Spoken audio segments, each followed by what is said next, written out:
आज बहुत ही खूबसूरत तस्वीर सामने आई जिस पर खूब चर्चा हुई। भारत की राष्ट्रपति द्रौपदी मुर्मू बैडमिंटन खिलाड़ी साइना नेहवाल के साथ बैडमिंटन खेलती नजर आई। आज शाम राष्ट्रपति भवन स्थित बैडमिंटन कोर्ट में साइना नेहवाल के साथ वो बैडमिंटन खेलती दिखी। राष्ट्रपति ने एक्स पोस्ट के जरिए कुछ फोटोज शेयर किए हैं। बैडमिंटन खेलते वक्त राष्ट्रपति मुर्मू एक प्रोफेशनल खिलाड़ी लग रही थी।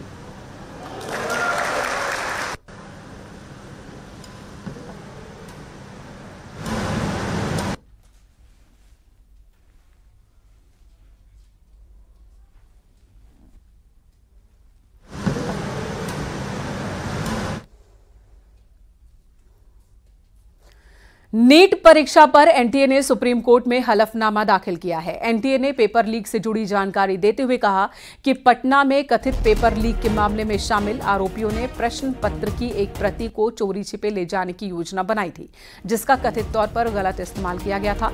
पेपर को हल करके अभ्यर्थियों को उत्तर बताया गया और ऐसे छात्रों की संख्या बहुत कम सामने आई है जिन्हें कथित तौर पर गैर कानूनी मदद मिली है। सीबीआई को जांच सौंप दी गई है। कुछ गिरफ्तारियां पहले ही हो चुकी हैं और कुछ पहचाने गए छात्र जो गड़बड़ी के लाभार्थी माने जा रहे थे उन्हें भी मास्टरमाइंड के साथ गिरफ्तार किया गया है। इनमें ऐसे छात्रों के परिणाम भी रोक दिए गए हैं और उनकी उम्मीदवारी पर रोक लगाने समेत उनके खिलाफ आगे की कार्रवाई के लिए कारण बताओ नोटिस भी जारी किया गया है।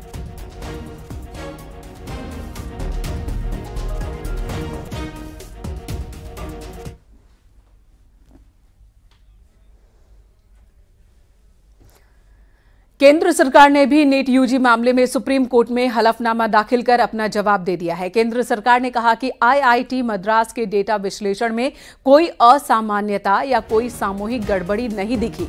केंद्र ने सभी मुद्दों पर विचार करने के लिए 7 सदस्यीय विशेषज्ञों का एक पैनल प्रस्ताव रखा ताकि भविष्य में इस तरह की कोई पेपर लीक वाली घटना ना हो। अन्य लाभार्थियों की पहचान करने के लिए कोई अभ्यास किया जाना है तो काउंसलिंग की स्थिति पर नीतिगत स्तर पर सरकार को सोच विचार कर फैसला लेना होगा, ये हलफनामे में लिखा गया है।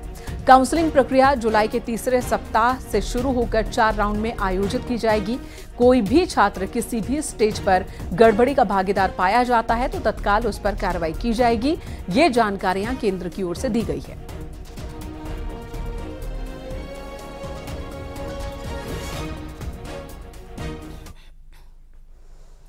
नदियों का जलस्तर बढ़ने से प्रदेश के कई रिहायशी इलाके जलमग्न हो गए हैं, जिसे लेकर सीएम योगी ने आज मौके का जायजा लिया। सीएम योगी ने लखीमपुर खीरी में नाव पर सवार होकर बाढ़ प्रभावित इलाकों का जायजा लिया। बाढ़ प्रभावितों के बीच गए और लोगों को राहत सामग्री बांटी। नाव पर सवार होकर सीएम ने पूरे हालात का बारीकी से जायजा लिया। 2 तस्वीरें आपको दिखा रहे हैं। आज मुख्यमंत्री ने लखीमपुर खीरी और पीलीभीत का जायजा लिया। हवाई सर्वे के बाद पीलीभीत में भी बाढ़ प्रभावितों से मिले सीएम योगी आदित्यनाथ। लखीमपुर खीरी में भी उन्होंने गांव वालों से बातचीत की, राहत की स्थिति क्या है उसके बारे में भी जानकारी ली।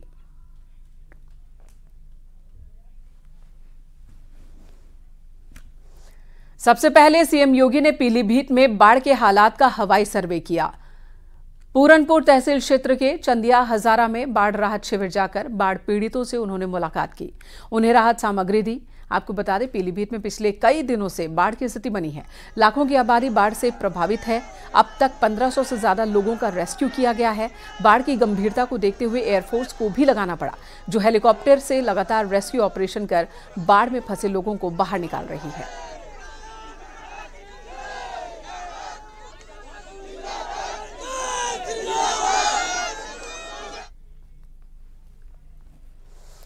राप्ती नदी के उफान की वजह से बलरामपुर में हर तरफ पानी ही पानी नजर आ रहा है। सड़कों पर पानी है, कई इलाकों में लोगों के घरों तक पानी घुस गया है।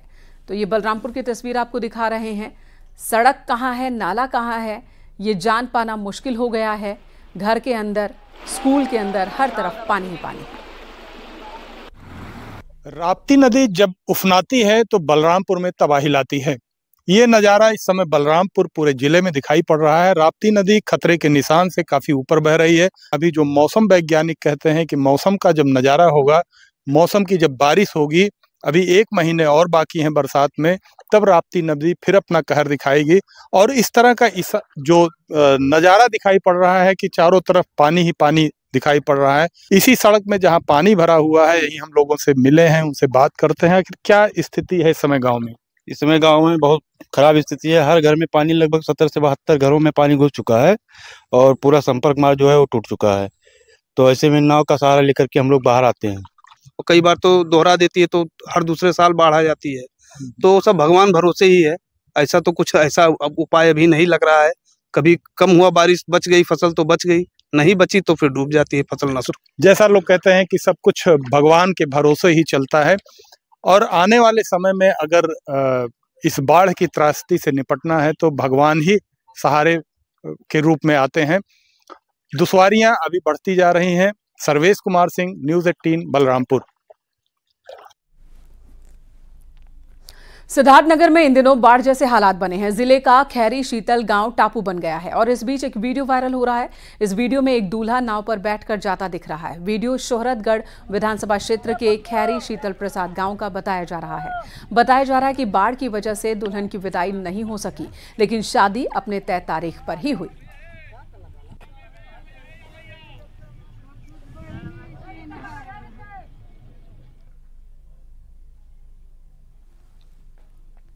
इधर सीतापुर में दोस्तों के साथ नदी में नहाने गया लड़का नदी में डूब गया। लड़के की तलाश की जा रही है, लेकिन अभी तक उसका पता नहीं चल सका है। बताया जा रहा है कि कृष्णा रस्तोगी अपने दोस्तों के साथ सराय नदी में नहाने गया था। उसी दौरान यह हादसा हुआ। पुलिस और गोताखोर तलाश में जुटे हैं।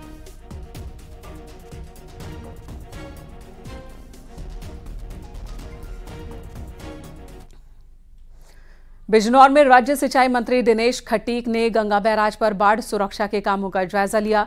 अधिकारियों की लापरवाही से मंत्री जी नाराज दिखे। मंत्री दिनेश खटीक ने अधिकारियों को फटकार लगाई।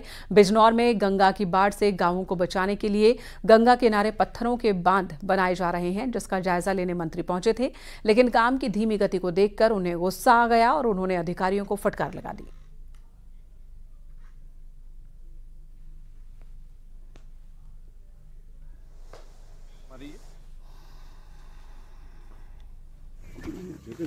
कोई नहीं बचेगा।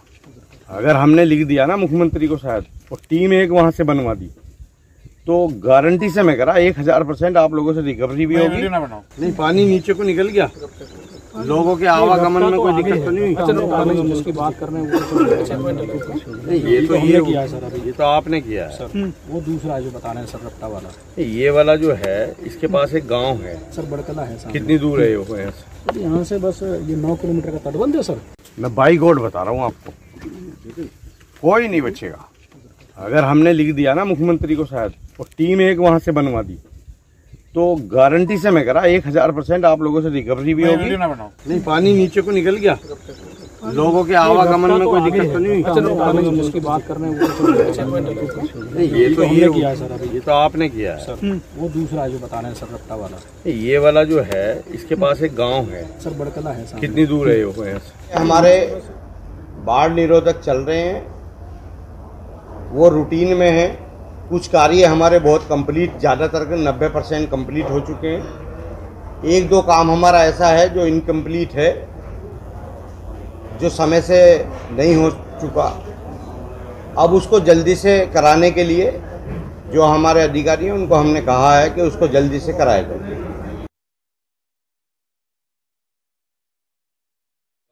सर, बड़कला है सर। कितनी दूर है वो? यहाँ से बस ये 9 किलोमीटर का तटबंध है सर। मैं बाई गोड बता रहा हूँ आपको, कोई नहीं बचेगा। अगर हमने लिख दिया ना मुख्यमंत्री को शायद, और टीम एक वहां से बनवा दी, तो गारंटी से मैं करा 1000% आप लोगों से रिकवरी भी होगी। नहीं, पानी नीचे को निकल गया, लोगों के आवागमन में कोई दिक्कत तो नहीं हुई। जिसकी बात कर रहे हैं ये तो आपने किया है सर। वो दूसरा है जो बता रहे हैं सर, रफ्ता वाला। ये वाला जो है, इसके पास एक गांव है। इधर बस्ती में एक प्राइवेट स्कूल के टीचर पर एक बच्ची के साथ अश्लील हरकत का आरोप लगा है। कलवारी थाना क्षेत्र का मामला है। परिवार के लोगों ने पुलिस से शिकायत की, पुलिस जांच कर रही है।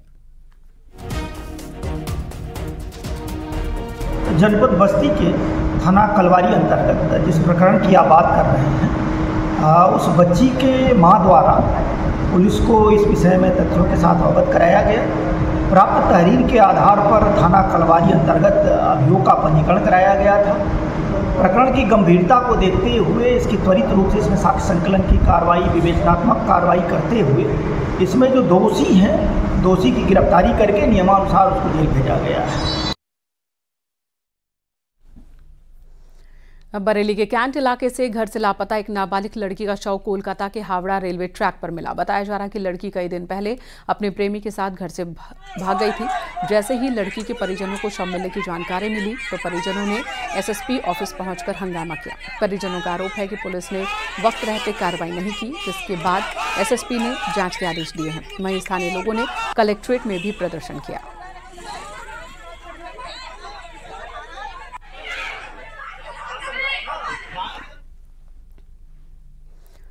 इधर कौशाम्बी में नाबालिग लड़की से अपहरण के बाद रेप का मामला सामने आया। नाबालिग लड़की का अश्लील वीडियो बनाकर उसे ब्लैकमेल करने का भी आरोप है। पुलिस ने इस मामले में नाबालिग बच्ची के पिता की शिकायत पर 2 आरोपियों के खिलाफ केस दर्ज किया है और जांच की शुरुआत कर दी है। किशोरी को मेडिकल के लिए भेज दिया गया है। दिनांक 8/7/24 को थाना करारी अंतर्गत शानू नाम के एक व्यक्ति के विरुद्ध अभियोग पंजीकृत हुआ है। पीड़िता का मेडिकल कराया जा रहा है। मेडिकल रिपोर्ट के आधार पर एवं बयान के आधार पर विधिक कार्रवाई की जाएगी। सर, आरोप है कि उसका वीडियो भी बना लिया अश्लील। और विवेचना में देखा जाएगा, जो भी एविडेंस आएंगे उसको सम्मिलित करके कार्रवाई की जाएगी। डेंगू के बढ़ते मामलों पर केंद्र सरकार अलर्ट है और इसी कड़ी में आज केंद्रीय स्वास्थ्य मंत्री जेपी नड्डा ने हाई लेवल बैठक बुलाई। स्वास्थ्य मंत्री ने डेंगू से निपटने के लिए मीटिंग कर अधिकारियों को जरूरी दिशा निर्देश दिए। बैठक में स्वास्थ्य सचिव समेत कई अधिकारी मौजूद थे।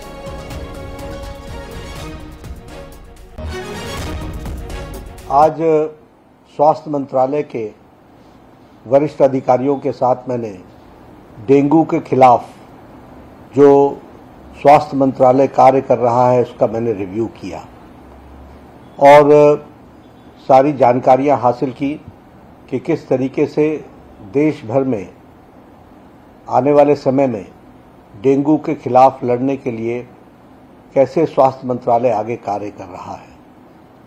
इसमें जो विशेष बात है वो यह कि मैंने अधिकारियों को ये निर्देश दिया कि हम डेंगू के प्रिवेंशन के लिए विशेष योजना चला करके सभी स्टेट्स के साथ बातचीत करके प्रिवेंशन कैसे हो सकता है इस पर हमको जोर देने की आवश्यकता है।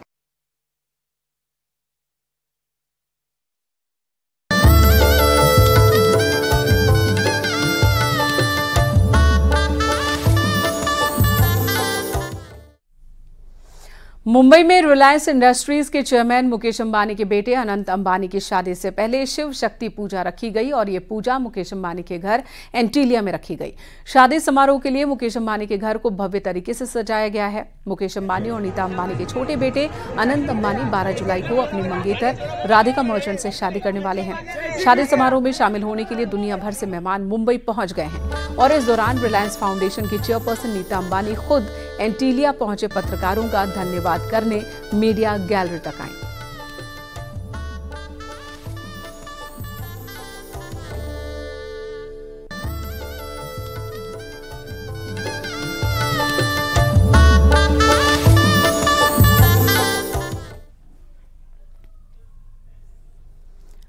अमरोहा के रहने वाले युवा चित्रकार जुहेब खान ने अनंत अंबानी और उनकी मंगेतर राधिका मर्चेंट का दीवार पर कोयले से 8 फीट की तस्वीर बनाई और शादी की उन्हें शुभकामनाएं दी है। 12 जुलाई को शादी होनी है। मुंबई में जियो वर्ल्ड सेंटर में अनंत अंबानी और राधिका मर्चेंट एक दूसरे के साथ एक बंधन में बंध जाने वाले हैं।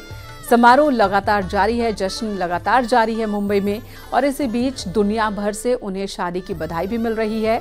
अमरोहा में इस चित्रकार ने अपनी तरह से अनंत अंबानी और राधिका मर्चेंट को शादी की शुभकामनाएं दी हैं। अनंत प्रेम की शुभकामनाएं दी हैं। मैंने आज ये 6 फीट का कोयले से अनंत अंबानी जी और राधिका मर्चेंट जी का एक चित्र तैयार किया है और ये उनकी शादी के लिए जो शुभकामनाएं पूरे देश से आ रही हैं, मैं भी अपनी कला के जरिए उन्हें शुभकामनाएं देना चाहता हूं।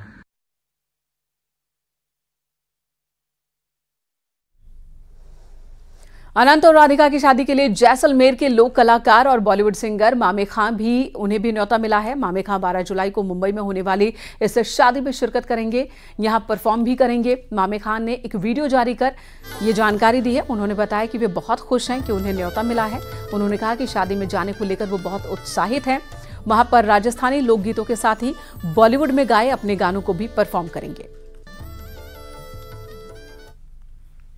आज एक बहुत खुशी की बात यह है कि हमारे प्रिय अनंत अंबानी जी की शादी लगभग 2-3 महीने से धूमधाम से चल रही है। उसी शादी में मुझे शरीक होने के लिए निमंत्रण पत्र मिला है अंबानी परिवार की तरफ से। अंबानी परिवार हमारे हिंदुस्तान में बहुत ही सदियों से आर्ट, कल्चर, संगीत को प्रमोट करते हुए आ रहे हैं और मुझे भी काफ़ी सालों से उनका मित्रता और उनका आशीर्वाद मिल रहा है। मैं 12 तारीख को सर अनंत अंबानी जी की शादी में अपनी परफॉर्मेंस दूंगा। इसके लिए बहुत बहुत शुक्रिया हमारे गुरुओं का, उस्तादों का, शुक्रिया, मेहरबानी। 12 तारीख को लुक छुप न जाओ जी, मन दीद कराओ जी, और क्यों तरसावे हो मन सकल दिखाओ जी, थारी जरूरत सब जानू मैं अनंत जी। यहां रुकेंगे एक ब्रेक के लिए। खबरों का सिलसिला ब्रेक के बाद भी जारी है। आप देख रहे हैं न्यूज़ 18 उत्तर प्रदेश।